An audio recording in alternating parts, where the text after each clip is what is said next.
The content of this podcast is provided for general informational purposes only and is not intended as, nor should it be considered a substitute for professional medical advice.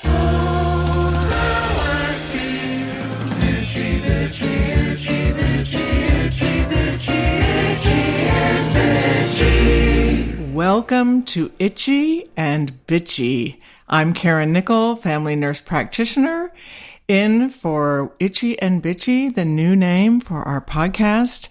Leanne Morgan and I had the podcast Sweaty and Pissed, and all those episodes actually will be able to be heard on our feed, so you can scroll back to older dates and hear the Sweaty and Pissed episodes as well. The podcast Sweaty and Pissed has evolved and the name has changed, and we changed it to Itchy and Bitchy, just one of the many other menopausal symptoms. There were so many to choose from, unfortunately, but Itchy and Bitchy is the new name.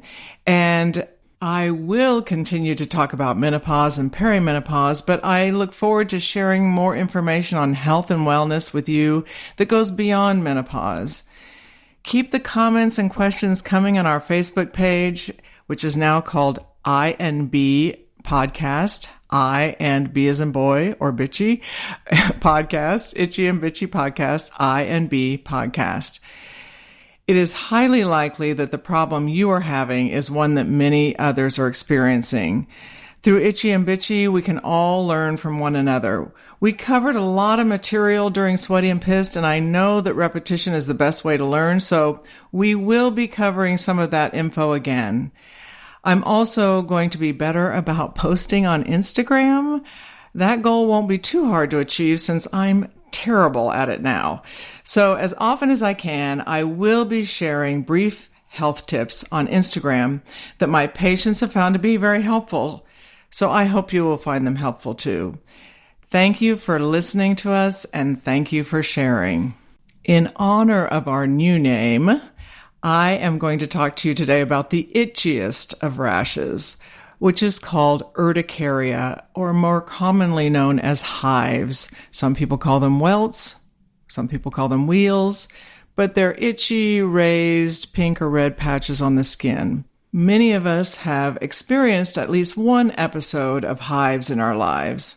Didn't mean to rhyme that. Sorry about that. Urticaria or hives usually resolve within 24 hours after the outbreak, but if symptoms last more than 6 weeks, we call that chronic urticaria. And typically the medications we use for chronic urticaria include antihistamines, either a prescription or over-the-counter. Cold compresses can help with some of the symptoms. Prednisone or other corticosteroid, again, that's a prescription to help stop that immune system process that's causing the hives. There's a prescription medication called Xolair that also can be used, and a prescription called cyclosporin. Unfortunately, 90 to 95% of the time, we never figure out the cause of hives or chronic urticaria.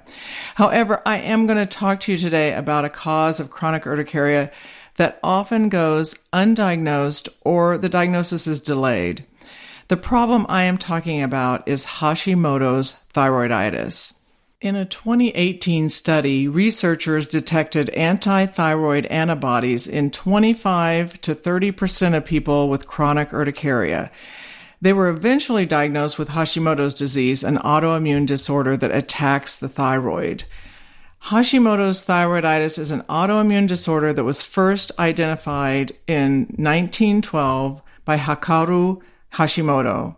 He was a young physician, Japanese physician. He was 35 years old and took samples of thyroid tissue and looked at it under a microscope and determined that the tissue appearance was different than other thyroid diseases that had heretofore been seen.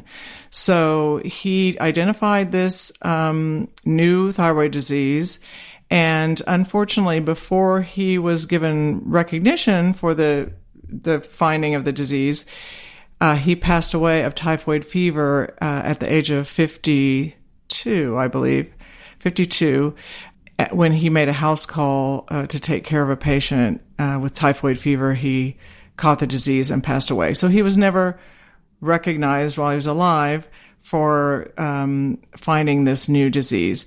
But it is named for him, Hashimoto's thyroiditis. So that's where the name came from.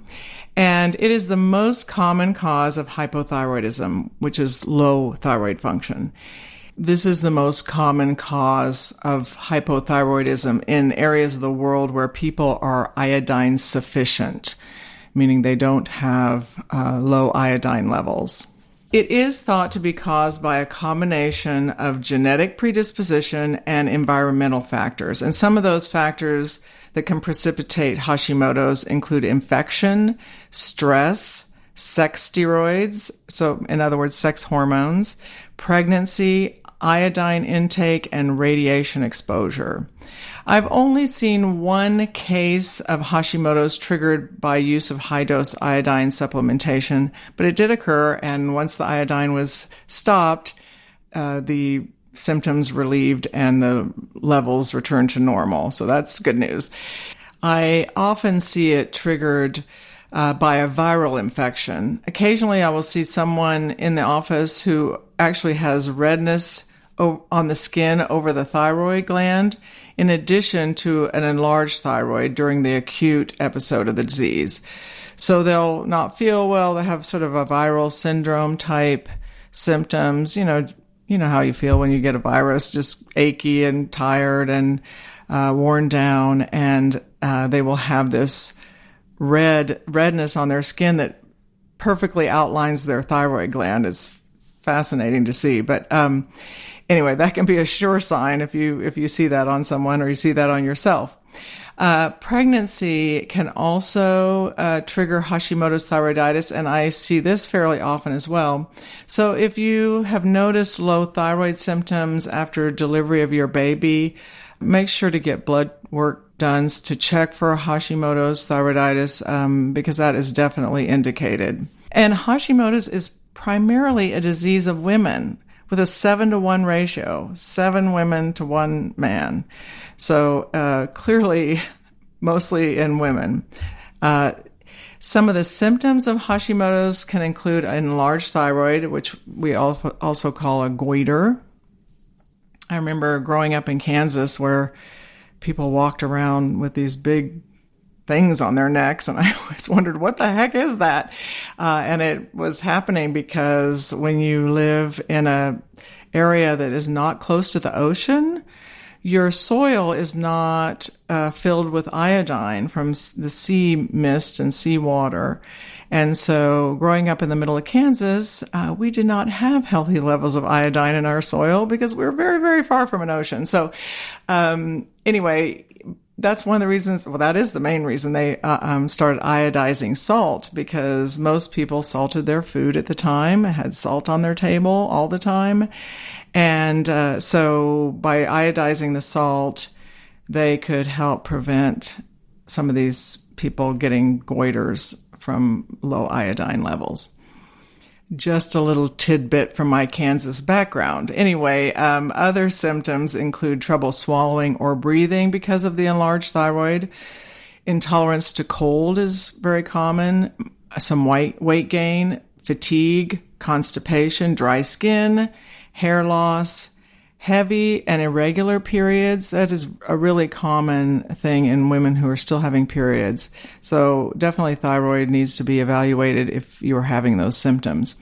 It can also cause infertility or miscarriage. Difficulty thinking or concentrating can also happen, and decreased sex drive. Those are just to name a few.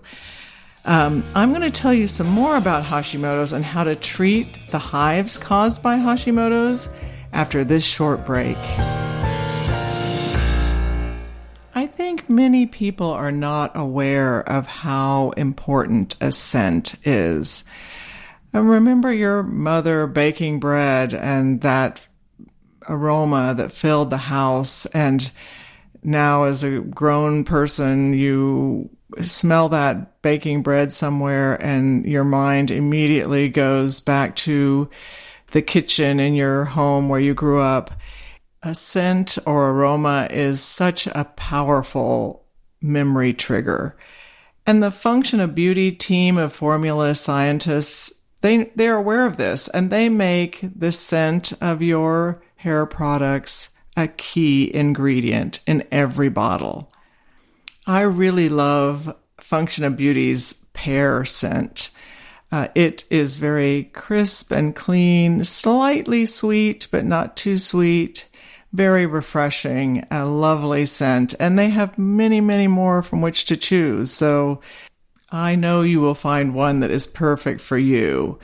You can try tropical mango, sweet peach, the crisp pear that I like, or subtler scents like lavender or rose and eucalyptus. And if you don't want a fragrance, that's okay. They can give you an unscented product as well. And every one of their products is sulfate and paraben free. It's vegan, cruelty free, and there are over 60,000 real 5-star reviews. I recommend that you turn your beauty routine into an aromatherapy session. All you have to do is take a short but thorough quiz to give your hair everything it needs to look and feel its best. Go to functionofbeauty.com/itchy to take your quiz and save 20% on your first order. That applies to their full range of customized hair, skin, and body products. That's functionofbeauty.com/itchy to let them know you heard about it here and to get 20% off your order. functionofbeauty.com/itchy. You know, I always try to encourage my patients to take supplements that are high quality and specific to their needs. A company that can help you do that is Care Of. Their in-depth online quiz asks you questions about your diet, lifestyle, and health concerns to help address your specific wellness goals. Taking that quiz is like getting a personal consultation with a nutritionist without ever even leaving your house. After you've taken the quiz, supplement recommendations will come to you in daily, individually wrapped packets that are perfect for getting back into a routine, which is the best way to focus on your health. Get into a daily routine. Helping you stay with your routine is not the only thing I love about these little packets. First of all, you pull it out of the box and it says, "Hi, Karen." And then it gives you a little fact or inspirational quote. And it's just a fun thing to read every day. I just pulled one out of my box and it says, "Today's fact. Some experts believe the human eye can distinguish up to 10 million different colors." And another one says, "Today's challenge. Have your favorite thing for lunch today." They're just fun ways to start your day and makes you want to pull out that next packet the very next day. We are heading into spring, hallelujah, and it's a good time to shake off that winter hibernation mode and start some healthy habits, including getting the appropriate supplementation for you and your needs. And Care Of can fill that need. When I took my quiz, I checked urinary health as one of my concerns. And I don't have any urinary problems, thank goodness, but I don't want to get any urinary problems. So I want to take something that will support my urinary health. So take advantage of the momentum that spring can bring to help work toward better health and well-being. For 50% off your first Care Of order, go to takecareof.com and enter code ITCHY50. For 50% off your first Care Of order, go to takecareof.com and enter code ITCHY50. Okay, welcome back. People with Hashimoto's thyroiditis typically have antibodies to thyroglobulin and or thyroid peroxidase antibodies. These antibodies attack the thyroid tissues and cause an uneven appearance of the tissue when it is examined by an ultrasound. Sometimes this attack will cause a goiter, the enlargement of the thyroid, or sometimes it just won't. If someone has chronic urticaria and blood work is positive for thyroid antibodies, thyroid replacement medication can be used to treat the rash. Urticaria associated with autoimmune thyroid disease has been shown to improve for a longer duration of time with thyroid hormone replacement than with an antihistamine. Improvement of hives is noted even among people who have elevated thyroid antibodies without thyroid disease, meaning they have the antibodies, but their thyroid levels are normal. So even if their thyroid levels are normal and you add thyroid replacement, we see improvement in those hives. In my own practice, I observe that by adding thyroid med, even with normal thyroid levels, the treatment not only relieves symptoms, but suppresses the autoimmune process and the antibody levels steadily decrease over time. And I see that consistently with patients. The other meds I mentioned earlier can be used in addition to the thyroid replacement to help with those symptoms. I have a patient whose primary care is provided by another provider, and I only see her annually for her GYN exam. At her last appointment with me, she reported an extremely itchy rash, mostly on her legs and arms, but had some on her trunk as well. She had seen her primary care and 2 different dermatologists for the problem and had biopsies, etc., and had been given multiple treatments for the symptoms that provided temporary relief but did not provide resolution of the very bothersome rash.